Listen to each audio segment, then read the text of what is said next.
Okay, this is an attempt to show you what makes you global. I'm going to try to keep this less than 10 minutes.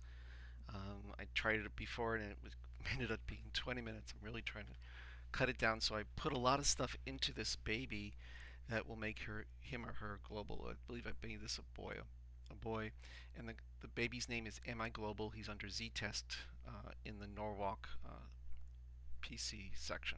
Okay, so the first thing that can make you global, and we're talking about global non-critical, is hypothermia. Okay, and how do you document that? You can document it first here. You put isolate in the environment, and then in gestational age, in the ADP, what I want to see is temperature stable and isolate, and that's clickable in this menu right here, temperature stable and isolate. You don't even have to type it in. Okay. All right, let's go back to the master again. The next thing that will get you uh, global, and again, this is non-critical global, the 99477 on emission, or the subsequent weight-based 99478, 7980, is hypoglycemia. And this one's a little bit tricky. All right, so let's go over here and we'll find hypoglycemia, the ADP. On here, there are clickable statements here. And what I've done is I clicked them all, the ones that will get you global. And some of them have to be used with each other. Some of them can stand alone. So the infants demonstrating signs of hypoglycemia requiring continuous monitoring and frequent glucose monitoring, adjustments of IV fluids required to maintain euglycemia. Put those two together and you're global. Now, when I'm talking about adjustments of IV fluids, I'm not talking about adjustments down, I'm talking about adjustments up. Okay? Adjustments down, your baby's getting better, he's not global. Adjustments up, you're increasing the GIR, you're increasing the dextrose concentration to maintain euglycemia, you are global.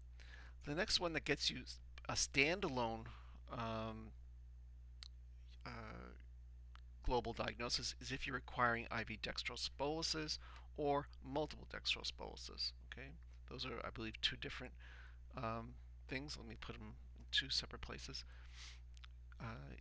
You're requiring IV dextrose bolus or multiple dextrose boluses. Alone, um, those will get you global.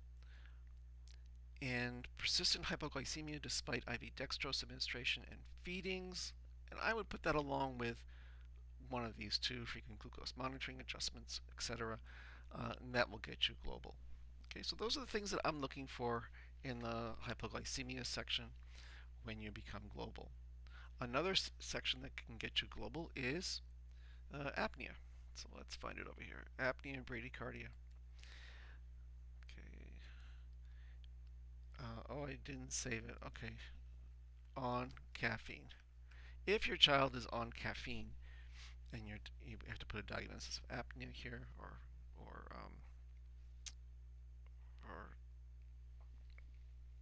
periodic breathing. You have to have the caffeine here, and you also have to have, believe it or not, in your medication section, look down here, I have caffeine. All right. Going back to the hypoglycemia, look here, I have my boluses of dextrose. And this is just once, but if I had multiple, I'd be putting it in multiple times. Caffeine is under, I'll show you here, caffeine is under respiratory drugs. Okay. Dextrose, believe it or not, is under miscellaneous. And it's right here, dextrose.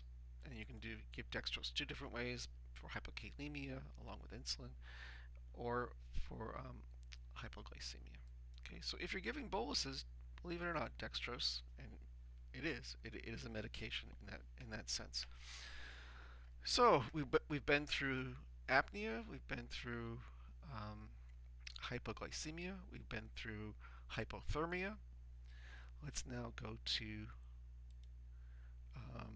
feeding problems. Okay, let's go to that would be in nutrition.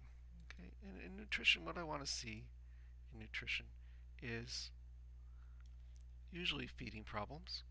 If you're starting gavage feeds or global, If you're starting TPN, you're global. If you're NPO, too unstable to feed, you may or may not be global, and you have to put in here a clickable statement that says too unstable to feed. All right. So how do you get global here? Well, you plan TPN. You plan interlipids. This will get you global, or you're planning, I didn't put it here because I made him NPO. Let me take away the NPO. I wonder if I just put here, let's put neosure. Yep, the NPO goes away. If I put either gavage or oral gavage, and my frequency, Q3, I don't usually put in mLs because it's always changing. I save that, and now I am global. Okay, so either TPN, gavage, possibly too unstable to feed, depends upon other diagnoses, and we'll get to that. So the next one I want to go through is respiratory. Now, respiratory, let's click yes. Again, I put into my support section, I put CPAP, I saved it for the start date, I added it here. I'm not going to go through all this. This is the respiratory section, but if you're on any respiratory support, you are global. You could be global critical, you could be global non-critical, but you are global. All right, and what do I want to see over here? I want to see something up here saying on the respiratory support. Realize that by putting in the respiratory summary here, this is going to make your chart. Okay, this part here. And this is going to be under a respiratory support section.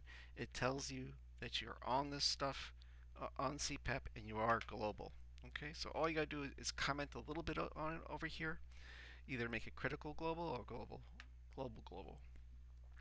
non-critical. What else will get you global?